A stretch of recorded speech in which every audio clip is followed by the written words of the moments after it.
Welcome to Norway, the land of the Viking. Welcome to my training film. I'm here to inspire you and educate you in the way of the Viking. I'm gonna let you in on the secrets I never told my competitors before.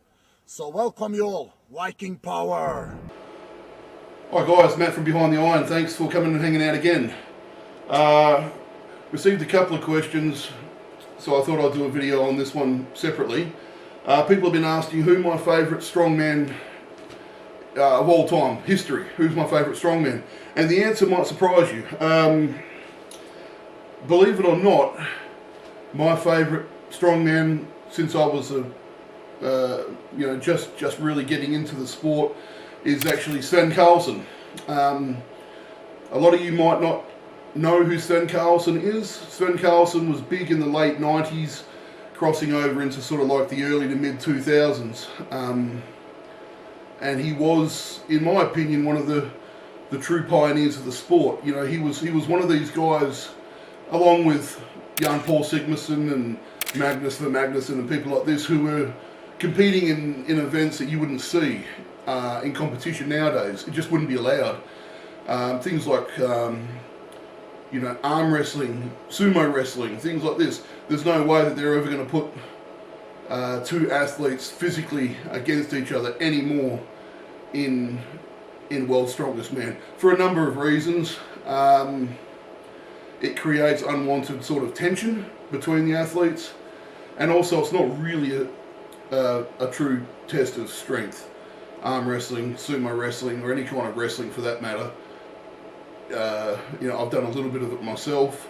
You'd be surprised how much of it is actually just body weight and technique. But like I say, he was one of these guys. This was before a lot of the supportive equipment has come out that we've seen now. These guys were literally lifting in gym belts and running shorts.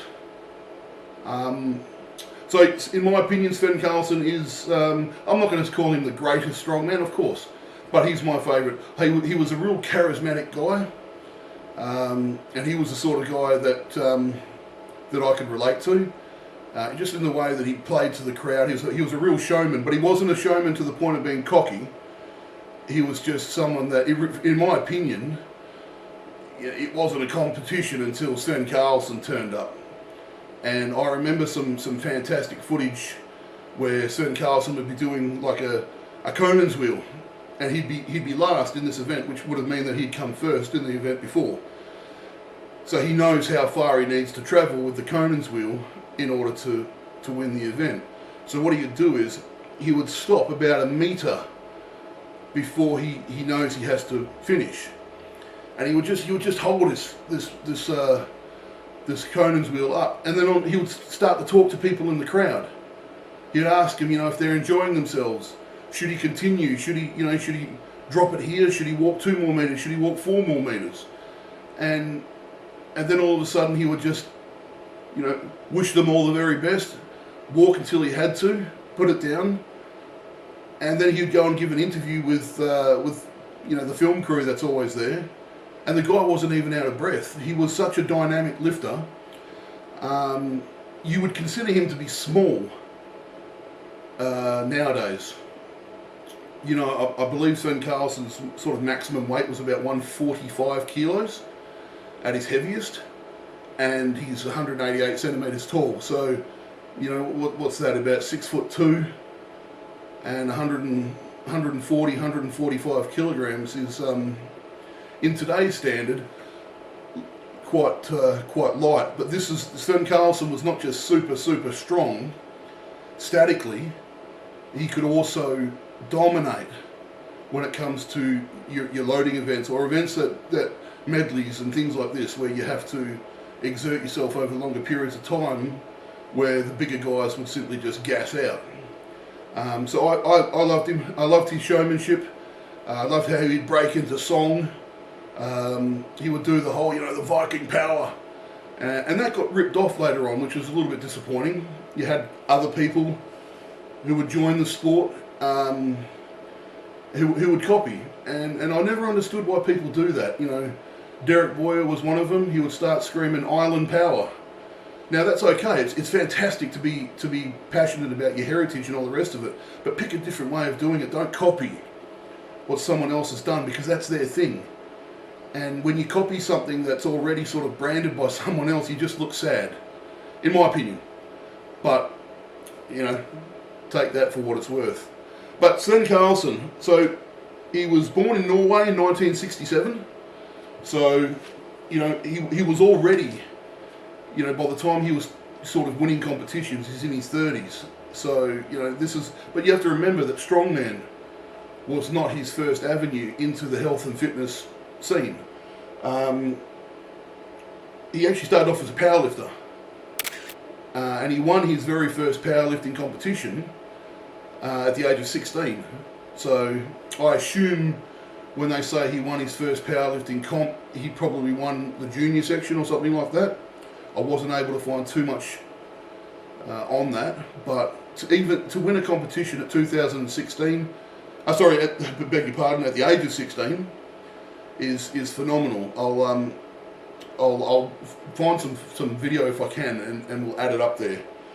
But since then, just in his powerlifting career, he's won 30 Norwegian powerlifting records, 3 European powerlifting records, and 1 world powerlifting record. So it's safe to say that he's an achieved powerlifter. But that wasn't enough for him. I think Sven liked.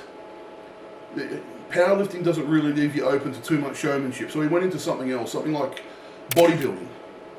Now, in 1993, Svend Karlsen won an IFBB Pro card, which, you know, basically he's a professional bodybuilder at this point.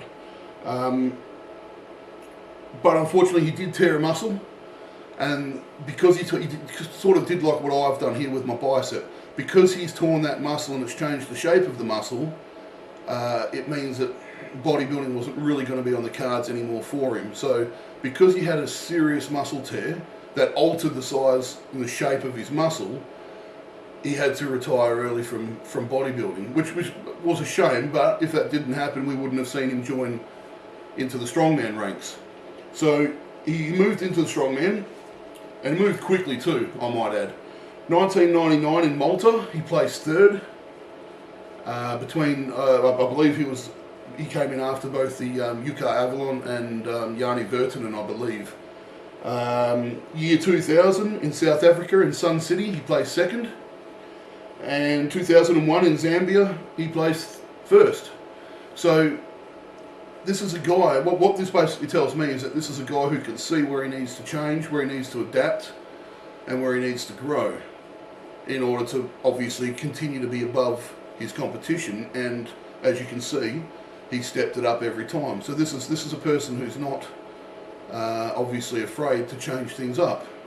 So and in his strongman career, he's got many world records in the stones, the super yoke, the tire flip, and the log press. Now all of these records, I believe, have been surpassed now. But just try and remember that even 20 years ago, the sport was incredibly different to what it is now. The sponsorship wasn't there. You know, these athletes weren't getting paid enough to live on. So a lot of the, if you were to go back and look at the footage of the World's Strongest Man competitions where they tell you a little bit about the athletes, you know how they flash it up on the screen, you'll see that a lot of them, it actually has occupation.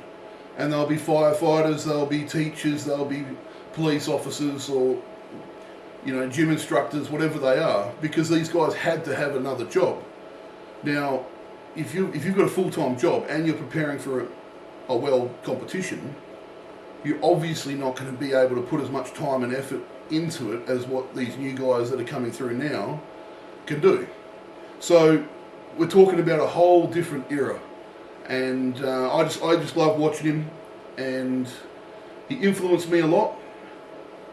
The other thing that I appreciate about Svend Karlsen is that he's a very honest person, and he's a very funny person. He's the sort of person where he'll include everybody. So if you're at the dinner table, maybe you've gone out for dinner And you know how there's always a shy person who he's just sort of got his head down, he's eating his food, and he's just listening to the conversation, but not really contributing too much. That's just the way that he is. Svend Karlsen will be that person to engage with the other person, and will simply just invite them into the conversation, ask them their opinions on things, sit next to them, talk to them, make them feel like they're part of the group. And in my opinion, you know, that's the making of a real champion right there, because Svend Karlsen is still involved in the sport, but he's the sort of person who made the sport appealing to the masses. Now, unfortunately, Svend Karlsen has suffered loss in his life, some of which has obviously altered what he's decided to do with his career. But from what I understand, he's still doing very well.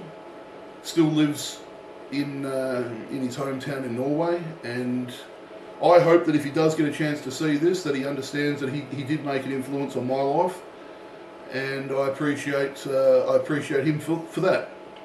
So Svend, if you're listening, mate, at some point I will tag you in on it on Facebook. If you're listening, thank you very much for all that you've done for the sport. You've definitely changed this man's life, and I wish you all the very best. Thank you, Svend. Thank you everyone else for watching. Please subscribe so that we can build this channel. I have some big projects coming up that's going to take a little bit of time, but they will be quite interesting, I believe. So I've had a couple of other requests that have come through. People want to see me do a few different things, and when they develop, I'll let you know. But thanks, guys. Stay well, keep safe, and thank you always for your support. Take care.